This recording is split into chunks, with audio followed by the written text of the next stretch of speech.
Hi කොහොමද ඔයාලට මට ඔයගොල්ලොත් එක්ක පොඩි දෙයක් ෂෙයා කරගන්න හිතුණා. අද මට වෙච්ච very bad experience එකක් ගැන. හැබැයි මේක ලංකාවේදී වෙච්ච දෙයක් නෙමෙයි. මම ඩුබයි වල ඉන්නේ.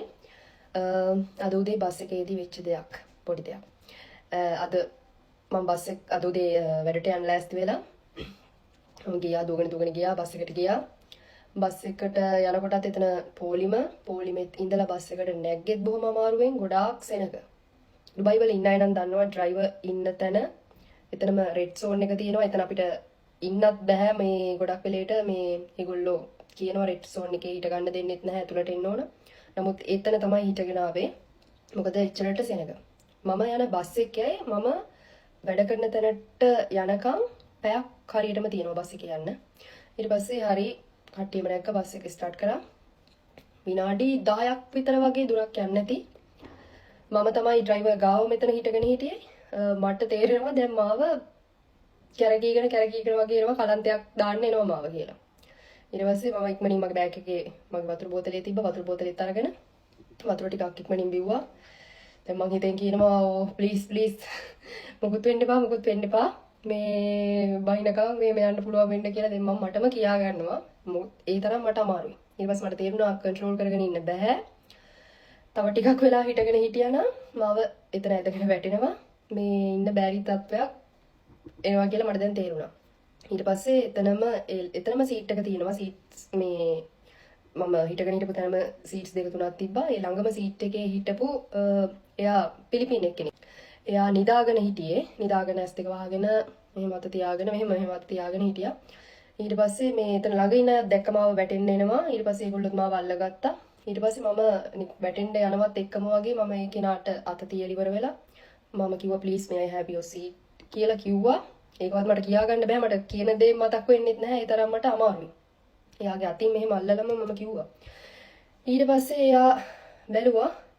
බලලා ඉවර වෙලා ආපහු මූණට මෙහෙම කරලා අත තියාගත්ත. එයා නිදාගත්තා. දැන් මට කරගන්න දෙයක් නැහැ. මම දන්නවා දැන් මාව බිම වැටෙන්න ඔන්න මෙන්න ආසන්නයි. ඊට පස්සේ ආයේ මම එයාට තට්ටු කරා මේ මට සීට් එක දෙනවද කියලා ඇහුවා. ඊට පස්සේ මෙහෙම කියලා බෑ කියලා එයා ඔළුවෙන් මෙහෙම අත තියාගෙන මෙහෙම බෑ කිව්වා. කියලා ඉවර වෙලා එයා ඉඳගෙන ඉන්න තැන එයාගේ කකුල තියෙන තැන නිකන් පඩියක් වගේ පොඩි කෑල්ලක් තියෙනවා. එතන මිනිස්සෙක්ට ඉඳ ගන්නවත් බෑ කකුල තියාගන්නවත් ඉඩ නැති තරමේ පොඩි කෑල්ලක්. එයා මෙහෙම කකුල එතනට ගහලා කිව්වා මෙතන ඔතන ඉඳ ගන්න පුළුවන් වට කියලා. ඒ වෙලේ මට දැනෙච්ච දේ කිසිම කෙනෙක්ට දැනෙන්න එපා. ඒ තරම් මට අනේ මට වෙන නිකන් අසරණකමක් වගේ එකක් දැනුණා. ඇයි මිනිස්සු මෙච්චර මෙහෙම කරන්නේ? මම තව මිනිස්සෙක්ටනේ. මිනිස්සෙක් අමාරුවෙන් තමන්ගෙන් සීට් එකක් ඉල්ලන්නේ මම වැටෙන්න ඔන්න මෙන්න වගේ එහෙම. ඉඳගෙන මිනිස්සෙක් එහෙම සීට් එකක් ඉල්ලනකොට බෑ කියලා පයින් ගහලා මෙතන බිම පඩියේ ඉඳගනින් කියලා කියන ඒ තරම් මිනිස්සෙක් ඒ තත්ත්වෙට වැටෙන්න හොඳ නෑ. මට ඒ වෙලේ දැනෙච්ච එකම දේ මම එතන ලංකාවේ මිනිස්සෙක් හිටියානම් අනිවාර්යයෙන්ම මට සීට් එකක් දෙනවා සහ ඒ දේ ලංකාවේ වුණා නම් අපේ මිනිස්සු කොයි විදියටද හැසිරෙන්නේ කියලා. ඉතින් ඒක තමයි මේ වගේ වෙන රටක අපි ජීවත් වෙද්දී අපිට මේ වගේ බෑඩ් එක්ස්පීරියන්ස් වලට මුහුණ දෙන්න වෙනවා.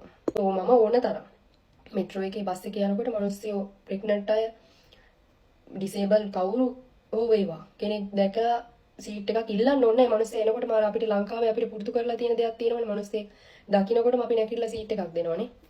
ඉතින් ඒක අපේ රටේට විතරයි අපේ රටේ මිනිස්සු ගාව විතරයි තියෙන්නේ කියලා මට ඒ වෙලේ හිතුණා.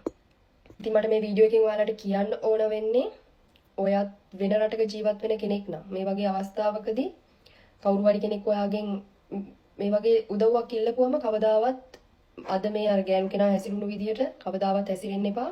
මොකද ඒක හරිම පහත්. ඒ කියන්නේ අර අපි කියන්නේ තිරිසන් සත්තුගේ හැසිරීම ඒ වගේ හැසිරීමක් ඒක. ඒත් එහෙම කරන්න එපා මනුස්සයන්ට. මම දන්නවා අපි ලංකාවේ අය එහෙම නැහැ. ලංකාවේ අය තමයි මට ඒ වෙලේ ඇත්තටම අපේ මනුස්සයන්ගේ වටිනාකම දැනෙච්ච හොඳම අවස්ථාවක් ඒක. ඉතින් අපේ ලංකාවේ අය කොහෙ ගියත් ලෝකෙ කොහෙ ගියත් තමන්ගේ ඒ හොඳ ගතිගුණ නැති කරගන්න එපා කියලා තමයි මට කියන්න තියෙන්නේ. බයි.